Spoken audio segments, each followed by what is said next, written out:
Di malam ketika latihan baru saja usai dan kesunyian mulai menyelimuti seluruh dojo Kensei Martial Arts, sebuah suara tajam tiba-tiba memecah ketenangan itu. Suara yang terdengar seperti cambuk yang menghantam udara, membuat setiap kepala menoleh tanpa sadar.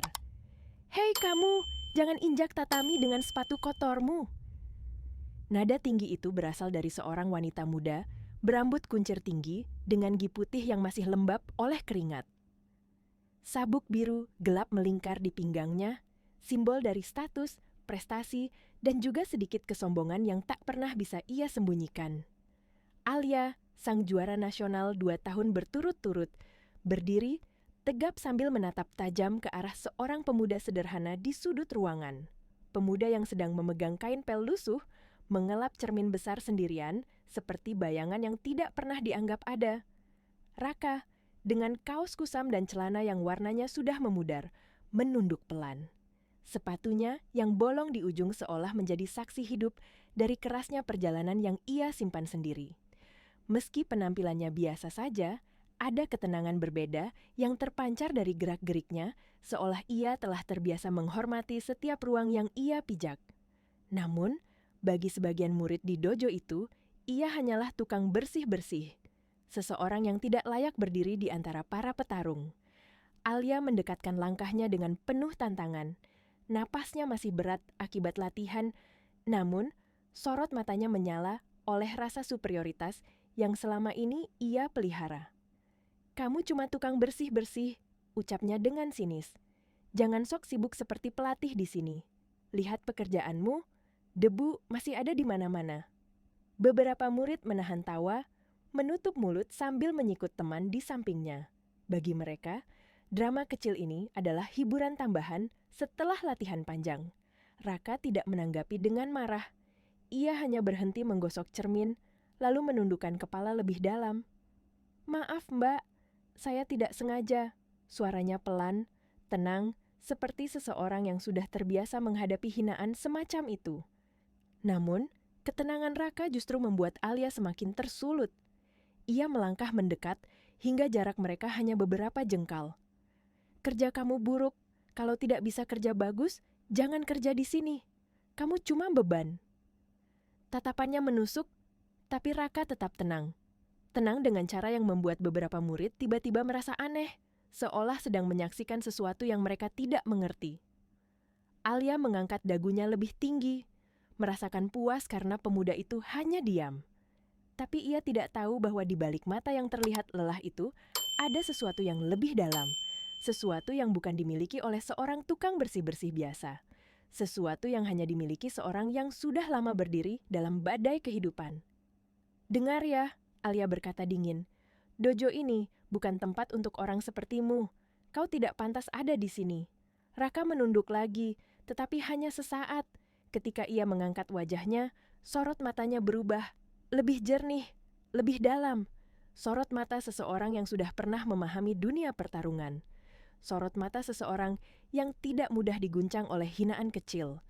Tatami di bawah kaki mereka yang sebelumnya hanya menjadi lantai latihan, kini seperti menjadi panggung bagi sesuatu yang tak terduga. Sebuah awal dari takdir baru yang kelak mengguncang seluruh dojo.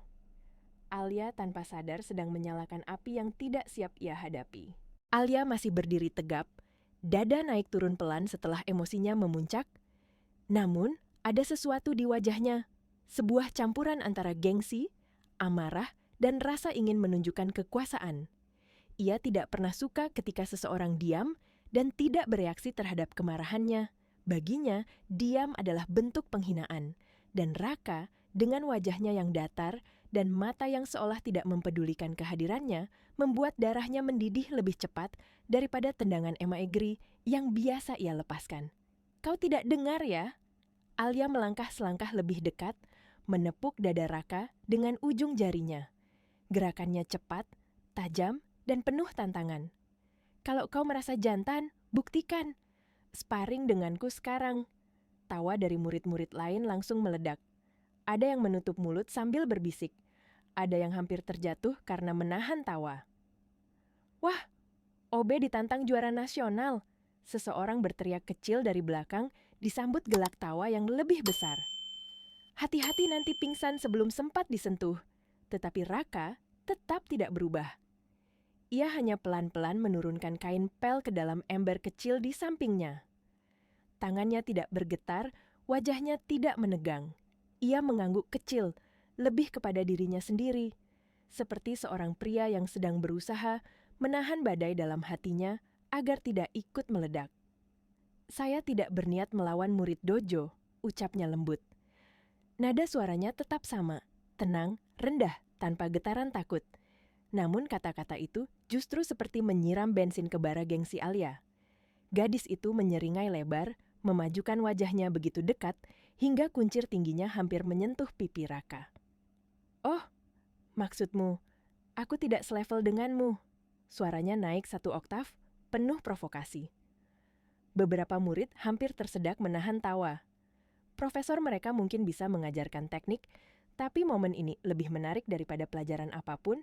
"Hei Obe, hati-hati, kalau kalah nanti harus buang sampah di luar sambil merangkak." Ejek salah satu murid, membuat yang lain semakin meledak tawa. Raka mengangkat wajah perlahan, tidak ada amarah, tidak ada ego. Hanya tatapan yang membuat beberapa murid tiba-tiba merasa tidak nyaman, seperti menatap kedalaman laut yang tenang tetapi menyimpan kekuatan tak terduga. Alia mendekat lagi. "Aku ulangi," katanya dengan suara tajam, menusuk ruang dojo seperti pisau terhunus. "Kita sparring, kalau kau menang..." Ia berhenti sebentar. Bibirnya melengkung, membentuk senyum meremehkan yang membuat para murid langsung bersiul nakal. "Aku rela jadi istrimu." Tawa membahana memenuhi dojo. Ada yang bertepuk tangan, ada yang bersiul panjang, ada yang memukul bahu temannya sambil berkata, "Gila, Obe mau nikahin juara nasional." Dojo berubah menjadi arena sirkus kecil. Namun, satu-satunya yang tidak tertawa hanyalah Raka. Ia memandang mereka satu persatu, bukan dengan kemarahan, tetapi dengan rasa lelah, seperti seseorang yang sudah terlalu sering dihina, terlalu sering diremehkan, terlalu sering dipandang rendah, sampai ia tidak lagi merasakan sakitnya. Alia masih menunggu reaksi.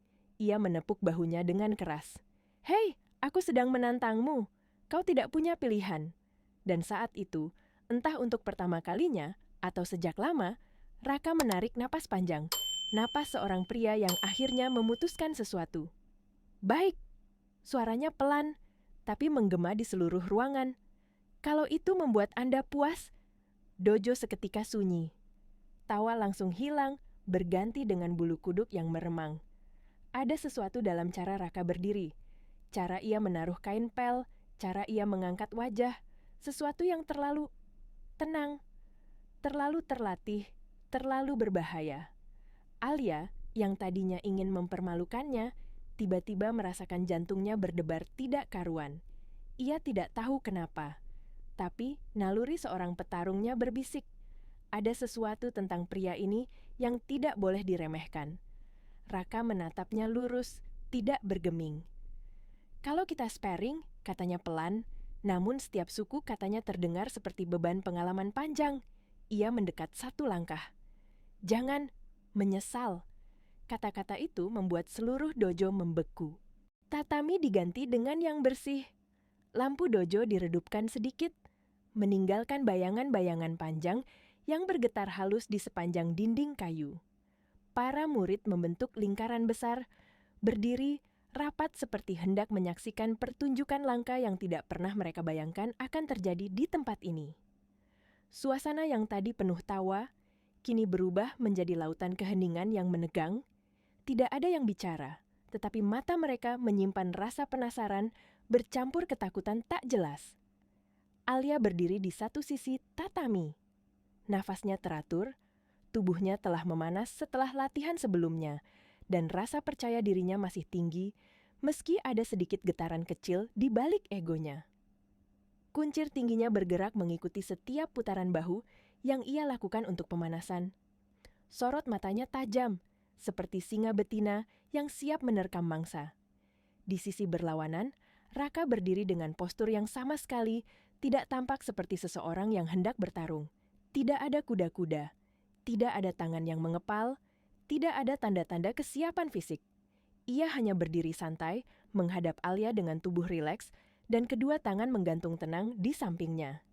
Ia bahkan masih memakai sepatu bolong yang menjadi bahan tertawaan murid-murid beberapa menit lalu. Sensei Riono yang hendak pulang tiba-tiba berhenti di ambang pintu, memperhatikan dalam diam. Alisnya mengernyit. Ada sesuatu yang ia rasakan.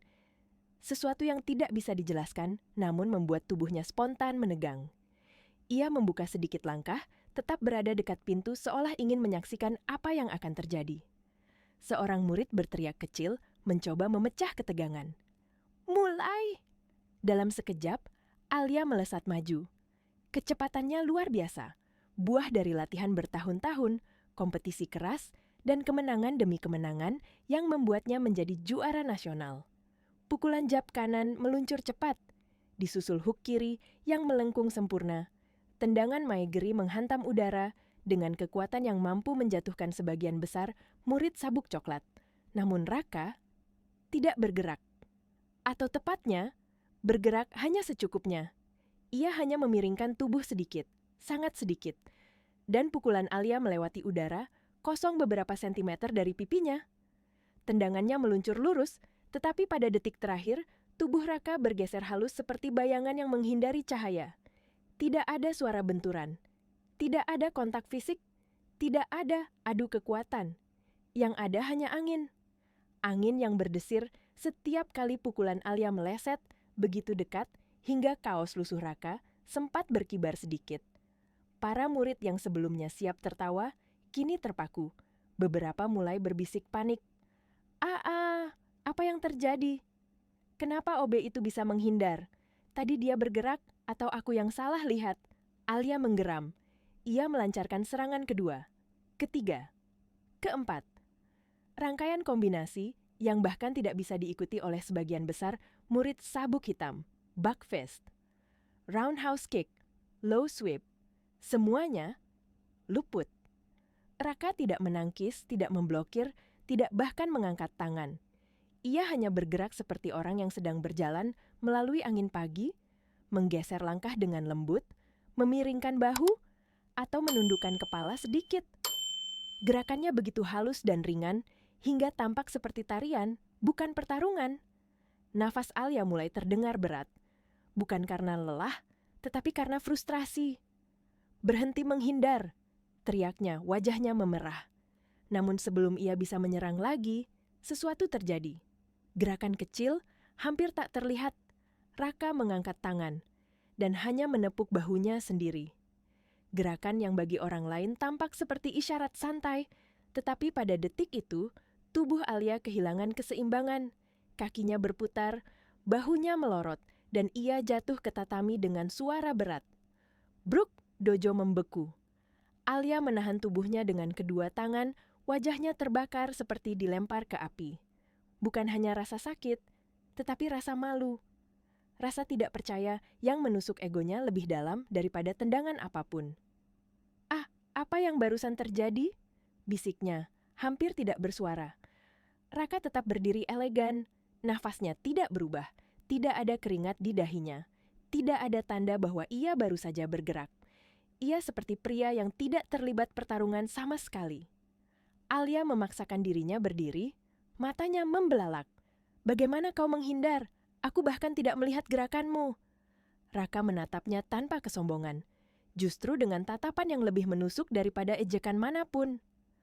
"Gerakan yang kau pakai," ucapnya pelan, "adalah gerakan mereka yang ingin menang." Alia mengerutkan kening. "Lalu kau..." Raka menunduk sedikit. Sorot matanya tenggelam dalam cahaya dojo yang meredup. "Saya hanya memakai gerakan yang dipahami oleh mereka yang pernah kalah." Keheningan jatuh seperti meteor menghantam bumi. Mur hampir bisa mendengar degup jantung mereka sendiri. Kata-kata itu membuat bulu kuduk Alia meremang. Ada sesuatu dalam suara Raka. Sebuah luka, pengalaman, dan kedalaman yang bahkan tidak dimiliki oleh sensei mereka. Raka melanjutkan, "Orang yang hanya ingin menang tidak melihat risiko. Tapi orang yang pernah kalah berkali-kali," ia menatap tangannya sendiri. Tangan yang tadi menepuk bahu, Teknik sederhana yang menjatuhkan juara nasional. Mereka belajar membaca arah kekalahan. Alia terpaku. Murid-murid tak berkutik. Bahkan Sensei Ryono menatap Raka seperti melihat bayangan masa lalu yang ia lupakan. Apa yang mereka lihat baru permulaan, dan dojo kecil itu baru tersadar bahwa pria yang mereka hina, yang mereka panggil Obe, bukanlah orang biasa. Keesokan paginya, suasana dojo Kensei tidak seperti biasanya. Biasanya, jam 6 pagi hanya ada satu suara. Suara lirih kain pel yang digesekkan Raka ke lantai tatami. Suara yang selama ini tidak pernah diperhatikan siapapun. Suara yang dianggap hanya sebagai latar belakang dari kehidupan dojo. Tetapi hari itu, udara dipenuhi bisik-bisik, tatapan penasaran, dan langkah-langkah gelisah.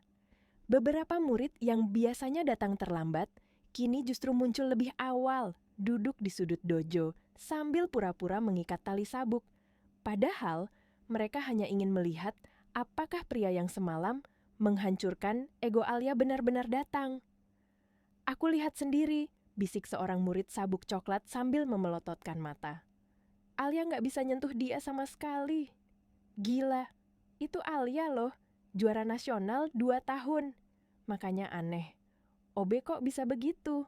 Kebingungan dan rasa ingin tahu bercampur menjadi satu. Bahkan beberapa murid pemula yang kemarin tidak menyaksikan kejadian itu pun ikut penasaran setelah mendengar cerita dari kakak-kakak tingkat mereka. Namun, satu hal membuat suasana makin tegang. Raka tidak muncul pada jam biasanya. Murid-murid mulai saling melirik. Jangan-jangan dia takut balik ke sini. Mana mungkin dia menghindari Alia kali. Atau dia cedera, tapi justru karena ia tidak muncul, rumor semakin liar. Dojo seperti kehilangan gravitasi karena sosok yang selama ini dianggap tidak berarti tiba-tiba menjadi misteri paling besar dalam dunia kecil mereka. Alia pun masuk terakhir, langkahnya cepat, wajahnya kaku. Ada sedikit memar di pipinya akibat jatuh semalam. Bukti bahwa pertarungan itu bukan mimpi. Ia tidak tidur semalaman. Setiap kali memejamkan mata, ia melihat gerakan Raka yang halus, tenang, dan hampir tidak terlihat. Gerakan yang menghancurkan seluruh konsep bertarung dalam kepalanya. Dan yang paling menghantuinya, sorot mata pria itu. Ketika ia masuk, semua murid otomatis menoleh ke pintu samping, berharap melihat Raka masuk dengan ember dan kain pelnya. Namun pintu itu tetap kosong, hanya suara angin sore yang melintas. Suasana sempat menjadi lebih gelap, hingga pintu geser depan tiba-tiba terbuka. Sensei Ryono melangkah masuk, wajahnya tegas seperti biasanya, namun ada sesuatu disorot matanya. Keresahan. Ia berjalan ke tengah tatami, lalu menatap seluruh murid tanpa basa-basi. Di mana dia? Suaranya dalam, tegang. Semua murid saling pandang. Alia terdiam sejenak, mencoba bersikap normal. Sensei, maksud siapa? Sensei Ryono menatapnya tajam. Tukang bersih-bersih itu. Dojo langsung membeku. Murid-murid menunduk, merasa ada sesuatu yang sangat salah. Sensei Ryono bukan tipe yang mudah penasaran. Ia bukan tipe yang menghabiskan waktu memikirkan hal-hal kecil, apalagi seorang OB. Namun sorot matanya sekarang, seolah ia sedang menunggu seseorang yang sangat penting. Langkah kaki terdengar dari koridor samping. Dan di sanalah Raka muncul, membawa sapu, mengenakan pakaian lusuh yang sama, berjalan dengan langkah pelan seperti biasa. Tidak ada perubahan ekspresi, seolah kejadian semalam tidak berarti apa-apa. Namun, ketika Raka mengangkat wajah dan tatapannya bertemu dengan tatapan Sensei Ryono, waktu berhenti. Sensei Ryono terpaku. Wajahnya berubah pucat, matanya melebar, napasnya seperti terhenti di tenggorokan. Ia menatap Raka seolah melihat sosok dari masa lalu, seseorang yang tidak seharusnya muncul kembali. Raka? Suaranya pecah, hampir bergetar. Murid-murid menoleh cepat. Raka, maksud sensei siapa? Raka berhenti di tengah tatami. Ia tidak menatap murid-murid. Ia hanya menunduk pelan, tampak sedikit gelisah, berbeda dari ketenangannya biasanya. Sensei Ryono melangkah maju, suaranya kini lebih keras, namun penuh emosi. Jangan bilang, kau Raka Pranata. Tatami seperti terhempas badai, beberapa murid ternganga. Ada yang tersedak, ada yang langsung membuka ponsel untuk memastikan mereka tidak salah dengar. Alia berdiri membeku. Nama itu, ia pernah mendengarnya. Raka Pranata. Nama yang pernah muncul di majalah bela diri. Nama seorang pelatih muda jenius yang pernah mencetak juara internasional. Nama yang hilang tiba-tiba. 5 tahun lalu. Nama yang menjadi misteri di dunia bela diri Indonesia. Dan kini, sosok itu berdiri di depan mereka. Dengan sapu di tangan. Dengan sepatu bolong yang mereka tertawakan. Dengan pakaian lusuh yang mereka hina. Raka mengangkat wajah perlahan. Suaranya hampir berbisik. Tetapi cukup jelas untuk seluruh dojo. Saya sudah meninggalkan dunia itu, Sensei. Keheningan jatuh lagi. Lebih berat, lebih pekat, lebih menusuk. Alia memegangi dadanya. Seluruh tubuhnya bergetar. Pria yang ia hina. Pria yang ia tantang. Pria yang ia ejek. Pria yang ia kira tidak berarti. Ternyata legenda hidup. Dan untuk pertama kalinya sejak menjadi juara nasional, Alia benar-benar merasa kecil, sangat kecil. Sejak pengungkapan mengejutkan itu, Dojo Kensai seolah terbungkus dalam kabut keheningan yang aneh. Tidak ada murid yang berani bersuara keras. Bahkan suara napas pun terasa bergema terlalu jelas di ruangan itu. Alia berdiri mematung, jari-jarinya bergetar tanpa ia sadari. Ia menatap Raka bukan seperti melihat seorang OB, bukan seperti musuh sparring yang ia hina. Tetapi seperti melihat sosok yang jauh lebih besar dari apa yang pernah ia bayangkan. Sensei Riono melangkah mendekati Raka, setiap langkahnya seperti membawa beban masa lalu yang berat. Kenapa kau di sini? Suaranya tidak lagi tegas, ada sesuatu yang pecah di dalamnya. Raka menunduk, wajahnya tenang, tetapi tatapannya menyimpan luka yang dalam. Saya sudah meninggalkan dunia itu, Sensei. Ulangnya pelan. Ruangan terasa semakin sesak. Beberapa murid menatap satu sama lain, seolah mencari penjelasan atas apa yang baru mereka dengar. Raka Pranata, pelatih muda jenius yang namanya pernah mengguncang dunia bela diri Indonesia, sekarang berdiri di dojo kecil ini. Sebagai tukang bersih-bersih, Alia menelan ludah keras. Sebagian dirinya ingin melangkah mundur, sebagian lagi ingin berlari mendekat dan memohon maaf. Tapi kakinya terpaku seakan tatami menahannya. Sensei Riono akhirnya berkata dengan suara yang bergetar, "Anak ini adalah orang yang paling kuhormati di dunia bela diri." Dojo membeku. "Apa maksudnya, Sensei?" tanya seorang murid dengan suara kecil. Sensei menatap mereka satu persatu, lalu menatap Raka seolah ingin memastikan bahwa ini bukan mimpi. "Tanpa dia," kata Sensei pelan namun tegas, "Indonesia tidak akan punya juara dunia 5 tahun lalu." Kata-kata itu menghantam dojo seperti petir. Murid-murid saling menatap, tak percaya. Sebagian membuka ponsel, mencari nama itu di internet. Dan ketika informasi itu muncul, artikel lama, foto kompetisi, liputan singkat, mata mereka melebar. Di sana, di layar, ada foto seorang pria muda. Wajahnya sama dengan pria yang kini berdiri di depan mereka, hanya saja dengan pakaian pelatih dan sorot mata yang lebih terang. Raka Pranata, pelatih jenius, yang hilang, yang kini mereka hina selama ini. Alia menutup mulutnya, menahan napas yang tiba-tiba menjadi sesak. Dan lalu, Sensei mengucapkan kalimat yang membuat seluruh dojo benar-benar membeku. Dialah guru dari Keigo Tanaka. Dojo seperti berhenti bernapas. Alia mematung total. Keigo Tanaka. Nama itu adalah legenda hidup. Juara dunia dari Jepang. Atlet muda yang dipuja seluruh Asia. Dan sekarang, Sensei mengatakan bahwa pria yang ia hina kemarin, pria yang ia tantang dengan sombong, adalah guru dari Keigo. Tidak mungkin. Suara Alia pecah, hampir tidak terdengar. Namun Raka hanya menutup mata sebentar, seperti memikul beban bertahun-tahun yang kembali jatuh ke pundaknya. Beberapa murid berdiri, tak percaya. Mereka menggenggam baju gi mereka, wajah penuh syok. "Sensei, itu nggak masuk akal." Tapi Sensei melanjutkan, Suaranya lelah, seakan mengulang luka lama. Keigo tidak akan pernah menjadi juara dunia tanpa dia. Semua teknik halus yang dia gunakan, semuanya berasal dari Raka. Alia merasakan jantungnya turun ke perut. Setiap kata sensei seperti merobek egonya. Ia akhirnya menyadari betapa kecilnya dirinya selama ini. Betapa sempitnya pandangannya. Betapa bodohnya ia telah menghakimi seseorang tanpa tahu apapun tentang masa lalu orang itu. Raka berdiri diam, tidak marah, tidak bangga, tidak tersinggung. Ia hanya tampak letih. Letih karena masa lalu yang kembali menghantuinya. Letih karena nama yang sudah ia tinggalkan kini kembali muncul. Alia menatapnya, dadanya terasa nyeri. Ia ingin meminta maaf, ingin berlutut, ingin menangis. Tetapi suaranya menghilang, tertelan rasa bersalah yang mengalir begitu kuat hingga ia hampir goyah. Untuk pertama kalinya dalam hidupnya, Alia merasa benar-benar hancur.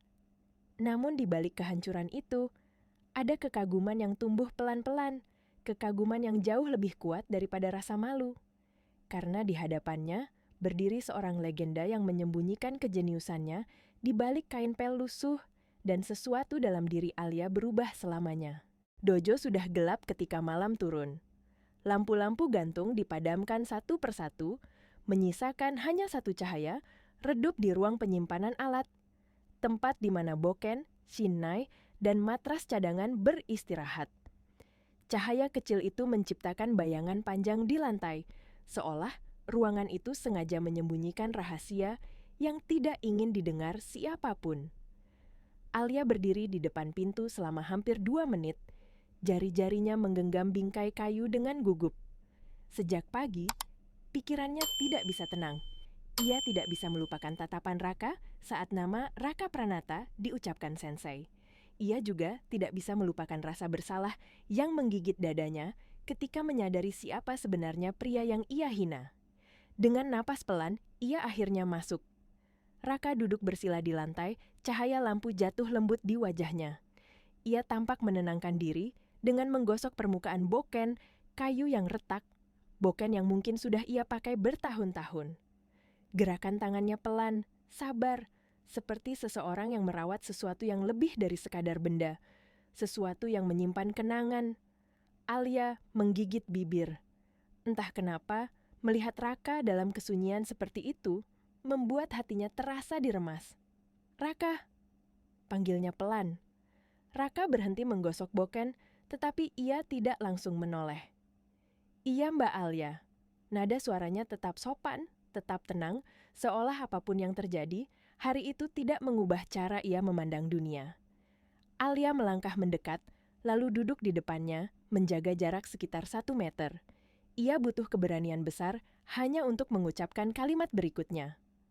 "Boleh aku tanya sesuatu?" Raka mengangguk kecil, masih tidak menatapnya. "Silakan." Alia menarik napas panjang. "Kenapa? Kenapa kau tinggalkan dunia bela diri?" Pertanyaan itu keluar lebih lembut dari yang ia rencanakan. Ada rasa takut, seolah ia tahu pertanyaan itu akan membuka luka lama. Raka diam cukup lama, lama sampai Alia merasa ia seharusnya tidak bertanya. Tapi kemudian, Raka menaruh boken itu dengan hati-hati di pangkuannya. Ia tersenyum kecil, senyum yang tidak mengandung kebahagiaan, melainkan kepasrahan. "Mungkin," ucapnya perlahan, "karena saya terlalu percaya pada seseorang." Alia menegang. Raka menatap boken itu seakan melihat masa lalu yang ingin ia hindari, namun tidak bisa. "Aku melatih seorang anak muda," lanjutnya. "Bakatnya luar biasa, disiplin. Aku anggap dia seperti adik sendiri." Alia diam, matanya mulai bergetar. "Aku mengajarinya semua yang kupunya," Raka melanjutkan dengan suara yang semakin rendah. "Bahkan teknik-teknik yang tidak pernah kuperlihatkan kepada siapapun." Ia memutar boken itu perlahan. "Sampai suatu hari, dia pergi ke luar negeri untuk kompetisi." Alia menahan napas. Jantungnya berdegup keras. "Dan tanpa sepengetahuanku, dia menggunakan teknik yang kupatenkan untuk tim nasional." Cahaya lampu tipis memantulkan sorot mata Raka yang meredup. "Dia bilang itu ciptaannya sendiri," lanjut Raka. "Dan dunia percaya, karena dia menang, juara dunia." Alia menutup mulutnya, menahan air mata. Hatinya terasa robek mendengar cerita yang begitu pedih. Ketika aku mencoba bicara ke federasi, suara Raka melemah. Dia menyangkal. Dia bilang, aku hanya pelatih kecil yang iri dengan keberhasilannya. Raka mengangkat sedikit wajahnya. Tersenyum tipis. Senyum pahit yang tidak layak dimiliki siapapun yang pernah memberikan seluruh hidupnya untuk muridnya. Dan semua orang memihak dia. Alia merasakan air matanya mengalir, ia cepat-cepat menghapusnya agar tidak terlihat. Raka kemudian berkata dengan suara nyaris berbisik, "Setelah itu, aku tidak melihat gunanya bertahan. Dunia bela diri, tempat aku menghabiskan hidup, berubah menjadi tempat yang menusukku." Ia menatap tangannya yang kosong. "Jadi aku pergi, menghilang." Alia tidak bisa menahan lagi. "Raka, maafkan aku." Suaranya pecah.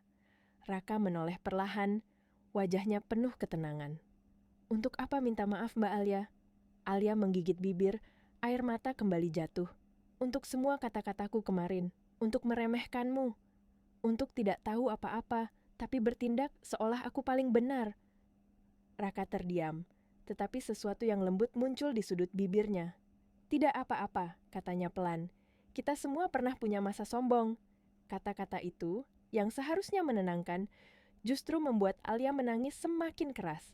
Namun tangisannya bukan karena sedih semata, melainkan karena ia sadar bahwa pria ini, pria yang ia hina, memiliki kerendahan hati yang tidak pernah ia miliki. Malam itu, untuk pertama kalinya, Alia melihat sisi Raka yang jauh lebih dalam dari seorang legenda. Sisi seorang manusia yang pernah patah, dan hatinya mulai berubah. Sejak malam penuh kejujuran itu, hubungan Alia dan Raka berubah. Bukan lagi hubungan penuh ketegangan, bukan lagi dibatasi oleh kesombongan atau kesalahpahaman. Ada sesuatu yang halus namun kuat mengalir di antara mereka. Sebuah rasa hormat baru, rasa ingin tahu, dan mungkin sesuatu yang lebih hangat dari sekadar kekaguman. Setiap malam setelah dojo tutup, Alia diam-diam menunggu di ruang alat. Ia mendengarkan langkah-langkah pelan Raka yang selalu datang dari pintu belakang sambil membawa ember kosong. Dan ketika suara langkah itu melintasi pintu, Alia akan bangkit dan memanggilnya dengan nada yang tak pernah ia gunakan kepada siapapun. "Raka, latih aku." Awalnya, permintaan itu membuat Raka terdiam. "Mbak Alia sudah punya banyak pelatih yang jauh lebih baik dari saya," jawabnya lembut. Alia menggeleng cepat, suaranya serak karena kesungguhan yang tak ia sembunyikan lagi. "Tapi tidak ada yang membuatku jatuh, tanpa ku sadar, tidak ada yang bisa membuatku takut, seperti kau." Raka menarik napas panjang. "Takut bukan dasar yang baik untuk belajar." Alia menatapnya dalam-dalam. "Aku bukan takut kalah, tapi takut tidak berubah." Kata-kata itu, jujur, tanpa ego, tanpa topeng juara nasional, membuat Raka perlahan mengangguk. Dan latihan pertama pun dimulai. Bukan dengan pukulan, bukan dengan tendangan, bukan dengan teknik-teknik yang dipelajari lewat bertahun-tahun kompetisi. Raka berdiri di hadapan Alia, menutup matanya, lalu berkata satu kata yang membuat Alia bingung total. "Dengar." Alia mengernyit. "Dengar apa?" Tidak ada suara. Raka mendekat, berdiri tepat di belakangnya. Nada suaranya turun menjadi lebih lembut. "Justru itu, dengarkan keheningan." Alia mencoba, tetapi yang ia dengar hanyalah napasnya sendiri yang terlalu cepat dan jantungnya yang berdetak lebih keras dari biasanya. Keheningan itu tidak membuatnya tenang, justru membuatnya gelisah. Namun Raka tetap sabar. Ia menggerakkan ujung jarinya di udara, menggeser sedikit udara di sekitar wajah Alia.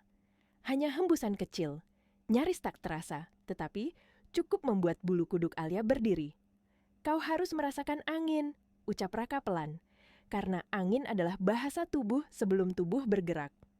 Kalimat itu menusuk tulang, bukan karena puitis, tetapi karena dalam, sangat dalam.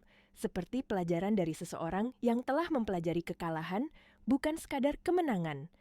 Latihan itu berlangsung hampir 1 jam. Alia tidak berkeringat sama sekali, tetapi tubuhnya terasa lelah oleh konsentrasi. Ia baru menyadari bahwa selama ini ia bertarung dengan mata, bukan dengan perasaan. Malam berikutnya, latihan berubah lagi. Kali ini, Raka berjalan mengitari Alia. Matanya menelusuri setiap langkah kaki sang juara nasional. Ketika Alia mencoba memulai serangan, Raka menggeleng. "Salah," Alia mengeluh. "Aku bahkan belum mulai." "Itu justru masalahnya." Raka memiringkan kepala. "Kau selalu ingin mulai dulu. Kau selalu ingin menjadi yang pertama menyerang. Selalu ingin terlihat kuat." Alia mengepalkan tangan. "Itu karena aku diajarkan begitu." Raka mendekat, menatapnya dengan sorot mata yang membuat Alia tersentak. "Itu sebabnya kau mudah dikalahkan oleh orang yang tidak ingin menyerang." Dan Alia teringat malam itu, malam ketika ia jatuh tanpa bisa menyentuh Raka sekalipun. Malam ketika egonya hancur dalam sekejap. Malam demi malam berlalu. Alia datang bukan sebagai juara nasional, tetapi sebagai murid baru yang canggung dan rentan. Ia sering goyah, sering salah langkah, sering kehilangan fokus, namun justru itu yang membuat dirinya berubah. Ia belajar mendengar napas lawan, mengukur jarak hanya dari perubahan udara, membedakan serangan palsu dari gerakan yang benar-benar berniat melukai, meredam emosi agar tidak mengguncang akurasi pukulannya. Dan Raka mengajarinya semua itu tanpa kekerasan, tanpa bentakan, tanpa memaksa. Ia melatih Alia seperti seseorang yang sedang memperbaiki bagian dirinya yang dulu hilang. Seperti seseorang yang menemukan kembali makna bela diri melalui murid yang paling keras kepala. Suatu malam, setelah latihan panjang yang membuat kaki Alia gemetar, ia terduduk di atas tatami. Napasnya berat, wajahnya basah oleh keringat. Tetapi tatapannya tenang, jauh lebih tenang dari sebelumnya. "Aku merasa berbeda," gumamnya. Raka menatapnya dari jauh. "Kau bukan lagi petarung yang ingin menunjukkan siapa dirimu." Alia mengangkat wajah perlahan, jantungnya ikut bergetar oleh sesuatu yang tidak ia pahami. "Kau mulai menjadi petarung yang ingin memahami siapa lawanmu," lanjut Raka. Udara di dojo seolah berhenti bergerak. Alia menatap Raka lama, lebih lama dari seharusnya. Ada sesuatu tumbuh dalam dirinya. Halus seperti angin, tetapi kuat seperti pondasi tatami di bawahnya. Bukan sekadar hormat, bukan sekadar kagum, sesuatu yang lain. "Aku ingin terus belajar darimu," bisiknya lirih, hampir tak terdengar. Raka memalingkan wajah sesaat, seolah menahan sesuatu yang ingin ia singkapkan namun tidak berani.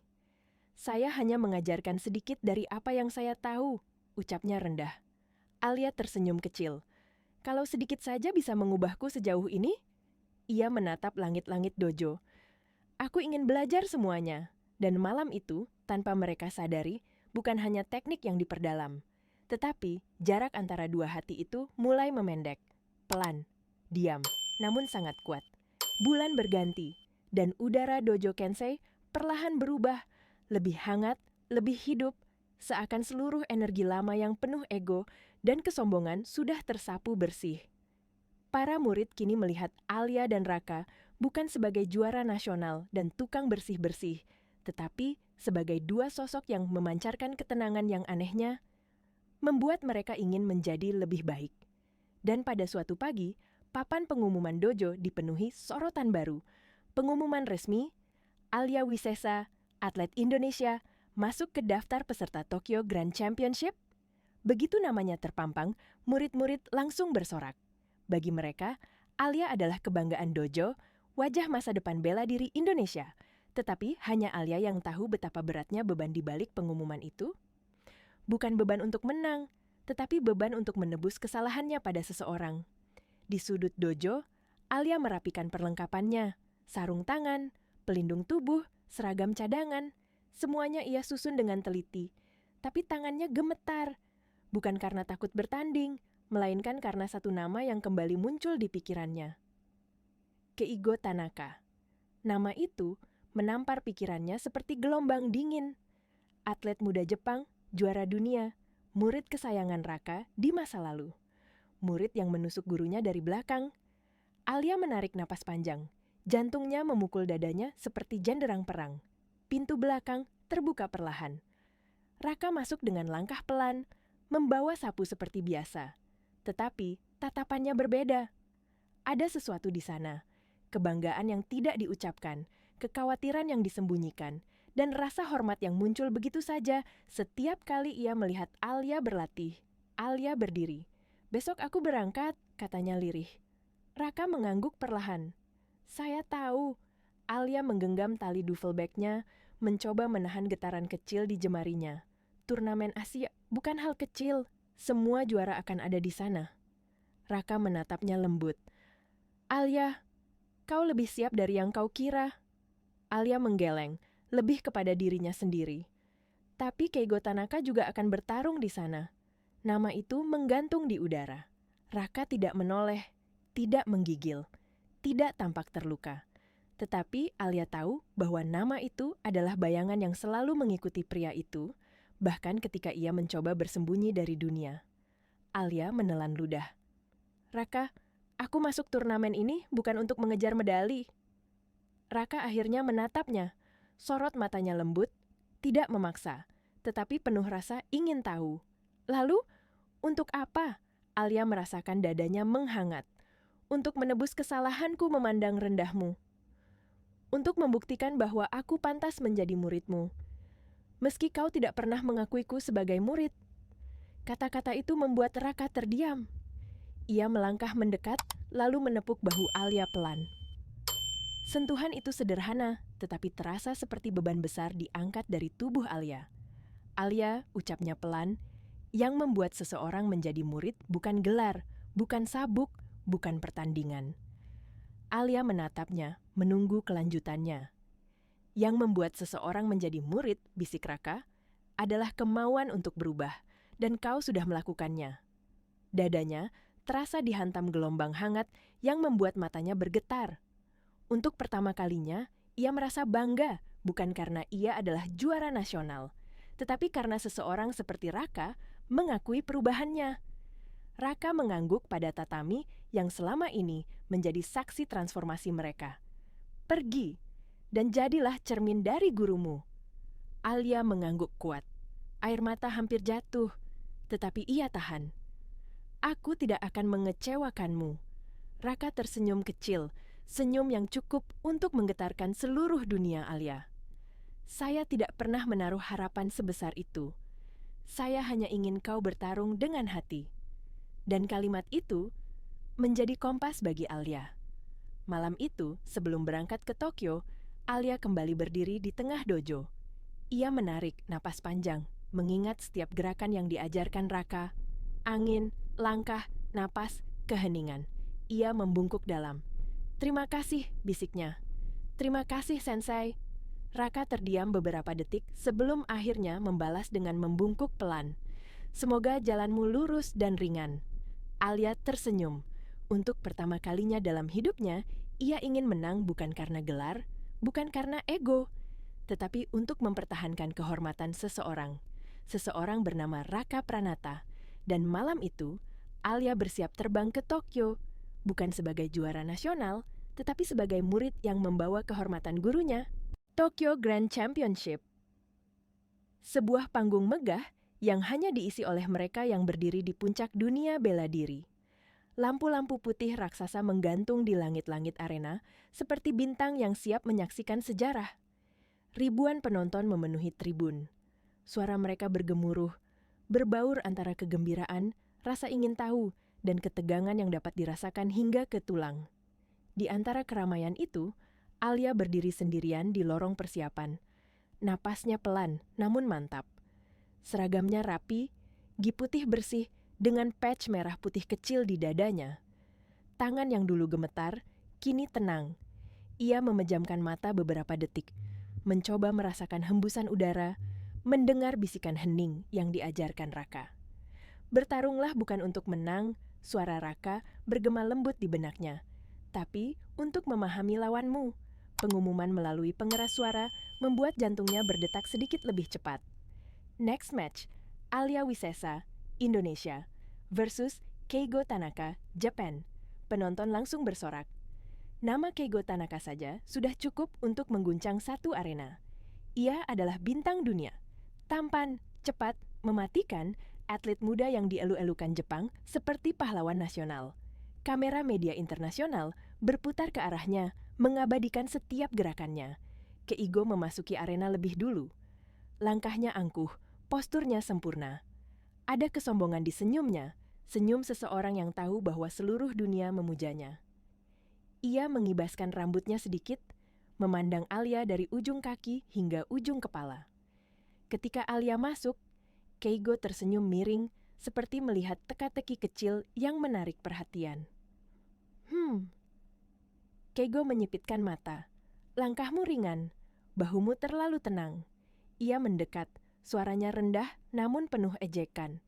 Siapa yang mengajarkanmu berjalan seperti itu? Alia tidak menjawab. Ia hanya berdiri tegap seperti yang diajarkan. Raka diam adalah pertahanan pertama. Keigo tertawa pelan.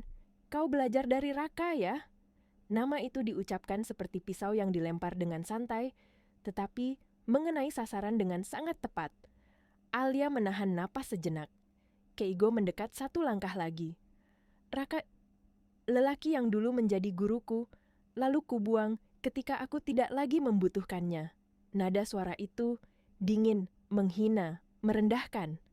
Kau tahu, Keigo menyeringai. Dia sudah hancur, hilang, tidak ada yang peduli padanya. Alia merasakan darahnya berdesir. Hatinya panas, bukan karena marah, tetapi karena sesuatu yang lebih dalam. Rasa ingin membela seseorang yang telah membangunkannya dari kegelapan dirinya sendiri. Ia menunduk sebentar, kemudian menatap Keigo dengan tenang. Justru dari kehancuran itulah aku belajar tentang kehormatan, jawab Alia pelan. Keigo terdiam sesaat, tidak menyangka jawaban itu. Sorot matanya berubah sedikit serius. Apa kau yakin, gumam Keigo. Kau memilih sisi yang salah. Alia menggeleng pelan. Aku memilih guru yang benar. Wasit memanggil mereka ke tengah arena. Suara gong kecil bergema. Pertandingan dimulai. Keigo bergerak seperti kilat. Sebuah pukulan lurus meluncur ke wajah. Alia menunduk. Tendangan samping menyusul dengan kecepatan mematikan. Alia melangkah ke kiri. Hook kanan menyambar cepat. Alia memiringkan bahu.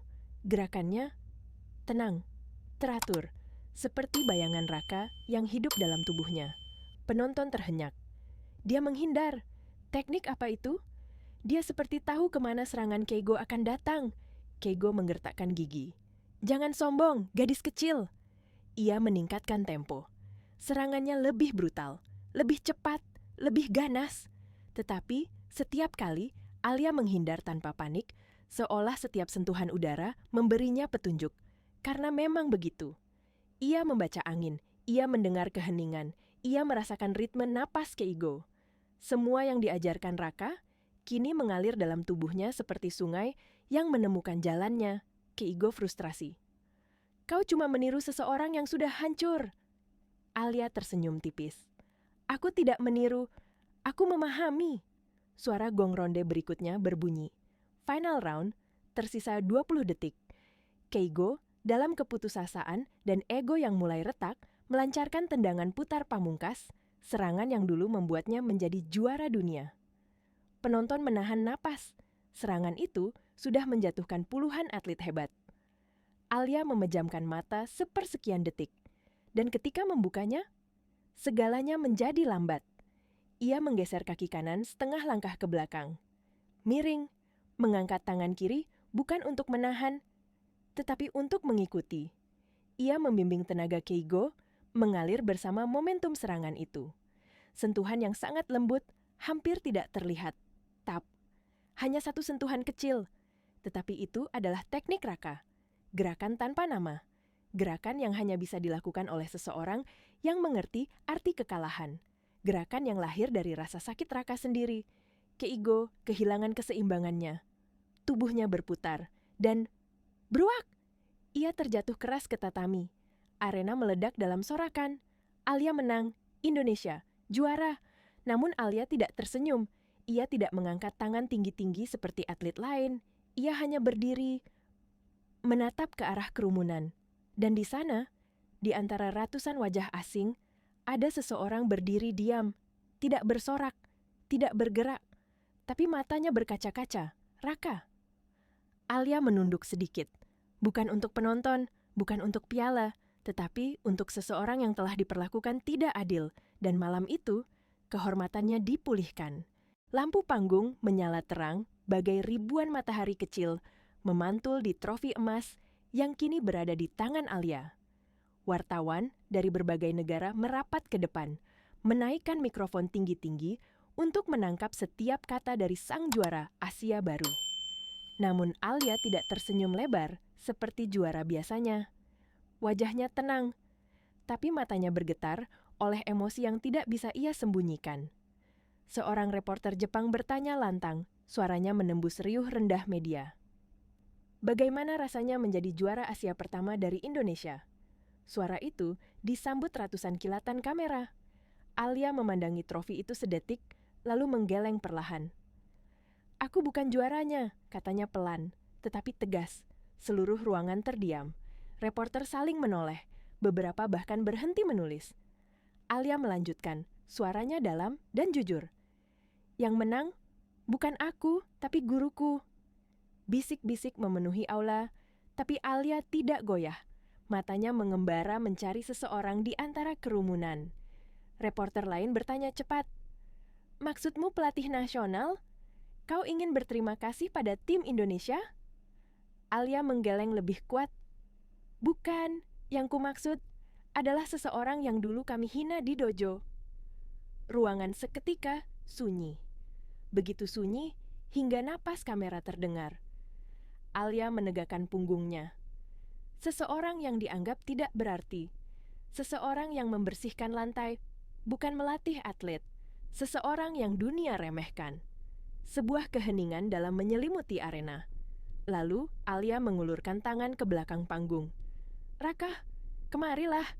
Kerumunan mulai berdesis. Panitia saling memandang, tidak tahu siapa yang dimaksud. Kamera mencari-cari, bahkan pelatih nasional pun kebingungan. Namun, Alia tidak menunggu. Ia melangkah turun dari panggung, menyibak kerumunan, mencari pria itu. Dan di sana, di sudut paling belakang, Raka berdiri, pakaian sederhana, wajah tenang, dan mata yang tidak pernah berusaha mencuri perhatian. Seperti bayangan yang selalu ada, tetapi jarang dilihat. Alia meraih tangannya, bukan menarik dengan paksa, bukan memohon, tetapi mengajaknya maju dengan hormat. Aku tidak menerima penghargaan ini tanpamu, ucapnya. Ketika mereka kembali naik ke panggung, ratusan kamera berputar begitu cepat seperti hujan bintang. Beberapa pelatih internasional terkejut. Ada yang berdiri spontan, ada yang memicik mata, mencoba mengingat wajah yang sangat familiar itu. Bisik-bisik mulai terdengar. Dia mirip seseorang. Tunggu, itu bukan mungkin itu Raka Pranata. Ketika nama itu akhirnya terucap lantang oleh salah satu juri internasional, seluruh media bereaksi seperti disambar petir. Alia tiba-tiba berhenti di tengah panggung. Ia berdiri tepat di depan Raka dan melakukan sesuatu yang membuat seluruh ruangan membeku. Ia membungkuk dalam, lebih dalam dari penghormatan apapun yang pernah ia lakukan. Terima kasih Sensei Raka. Suaranya bergetar. Maaf, karena dulu aku memandangmu rendah. Ruangan yang tadi hingar-bingar berubah menjadi sunyi, seperti lautan tanpa angin. Dalam keheningan itu, sesuatu terjadi. Sesuatu yang tidak bisa dijelaskan dengan kata-kata. Penonton mulai berdiri, satu persatu. Tidak untuk Alia, tidak untuk medali, tetapi untuk seorang pria yang pernah dihancurkan oleh dunia, namun tetap berdiri dengan kerendahan hati yang membungkam segalanya. Raka Pranata, guru tanpa gelar, legenda tanpa pangkat, hati tanpa dendam. Sorotan lampu jatuh di wajahnya. Ia memegang mikrofon yang diberikan moderator. Dan dengan suara paling lembut malam itu, ia berkata, kemenangan sejati, bukan saat kau menumbangkan lawan. Ia menatap Alia dengan bangga, bangga yang tidak pernah ia ucapkan sebelumnya. Tapi saat kau menundukkan egomu, ruangan meledak, tepuk tangan bergemuruh, beberapa wartawan bahkan meneteskan air mata. Alia menunduk lagi, kali ini bukan sebagai juara, tetapi sebagai murid yang menemukan dirinya. Dan Raka, lelaki yang dulu hilang dari sejarah, kini berdiri di panggung yang pernah menolaknya, bukan sebagai korban, tetapi sebagai seseorang yang akhirnya pulang ke tempat yang layak. Sejak kepulangan mereka ke Indonesia, Dojo Kensei tidak pernah sama lagi. Aroma perubahan bisa dirasakan bahkan sebelum pintu geser dibuka. Murid-murid yang dulu suka pamer kekuatan, kini belajar mengikat sabuk dengan benar, menyeka keringat sendiri, dan memberi salam lebih rendah. Semua karena satu pengumuman besar. Raka Pranata, kepala pelatih baru Dojo Kensei. Berita itu menyebar secepat angin Tokyo malam final. Orang tua murid terkejut, pelatih senior tercengang, media datang berkunjung. Namun, Sensei Ryono berdiri tegap dan berkata, tidak ada yang lebih layak dari dia. Sejak hari itu, setiap langkah Raka memasuki dojo membuat ruangan hening. Bukan karena takut, tetapi karena hormat. Ia melatih murid dengan kesabaran yang jarang dimiliki pelatih manapun. Tidak ada teriakan, tidak ada cacian, hanya kebijaksanaan. Alia berdiri di sampingnya sebagai asisten pelatih. Ia tidak lagi menjadi Alia yang angkuh. Ia menjadi Alia yang lembut, tenang, sabar, seperti pantulan sang guru. Namun perubahan terbesar bukan pada teknik, bukan pada aturan baru, bukan pada prestasi, melainkan pada sesuatu yang tumbuh di antara dua hati. Malam itu, dojo sunyi. Lampu gantung padam satu persatu. Alia merapikan seragam cadangan, melipat tatami kecil, dan menyapu sisa kapur tangan yang bertebaran. Ketika ia menoleh, Raka sudah duduk bersila di tengah tatami, menatap ruangan seperti seseorang yang akhirnya menemukan rumahnya kembali. Alia mendekat. Jantungnya berdetak tidak karuan. "Raka?" Suaranya bergetar. Raka menoleh, tersenyum tipis, senyum yang sangat jarang muncul. "Ada apa, Mbak Alia?" Alia duduk di hadapannya. Tangan gemetar menggenggam ujung seragamnya. "Dulu aku bilang sesuatu yang bodoh," ucapnya lirih. "Waktu aku menantangmu," Raka mengangkat alis. "Yang mana?" Alia memerah. "Yang aku bilang, kalau kau mengalahkanku, aku akan jadi istrimu." Raka terkekeh lembut. "Itu kalimat lahir dari kesombongan." Alia menunduk. "Iya, dan aku malu. Tapi sekarang," ia menatap tatami. "Niatku berbeda." Raka menatapnya lama. Ada keheningan hangat di antara mereka. Alia mengangkat wajah pelan, matanya bersinar oleh sesuatu yang tidak bisa ia sembunyikan lagi. "Raka, sekarang aku ingin kalah setiap hari asal bersama kamu." Kata-kata itu membuat dunia Raka berhenti sesaat. Ia meraih tangan Alia, pelan, hati-hati, seolah takut tangan itu akan menghilang jika ia genggam terlalu keras. "Selama ini," ucapnya pelan, "saya tidak mencari kemenangan lagi. Saya hanya ingin tenang." Ia menatap mata Alia, dan untuk pertama kalinya, Alia melihat kelembutan yang tidak pernah ia tunjukkan kepada siapapun. "Dan entah bagaimana, ketenangan itu datang sejak kau mulai memanggilku, guru." Air mata Alia jatuh, namun tidak ada rasa malu di sana, hanya ketulusan. Alia meletakkan tangannya di atas tangan Raka. "Kalau begitu, izinkan aku menjadi murid terakhir yang kau jaga." Raka tersenyum, senyum paling tulus yang pernah ia berikan kepada siapapun. Ia mendekat pelan, menyentuhkan dahinya ke dahi Alia. Sebuah penghormatan, sebuah penerimaan, sebuah ikatan. Lebih suci daripada pelukan, lebih jujur daripada ciuman. "Mulai malam ini," bisik Raka, "kita tidak lagi berdiri sebagai guru dan murid, tapi sebagai dua hati yang memilih berjalan bersama." Alia menutup mata. Di atas tatami yang dulu menjadi tempat ego dan kesombongan, kini dua jiwa bersujud, bukan untuk bertarung, tetapi untuk saling merendah, saling menguatkan, dan akhirnya saling mencintai. Tatami itu menjadi saksi, saksi perubahan, saksi luka yang disembuhkan, saksi dua hati yang menemukan rumah satu sama lain. Dojo Kensei hidup kembali, dan malam itu, cinta pun hidup, diam, tenang, tetapi nyata.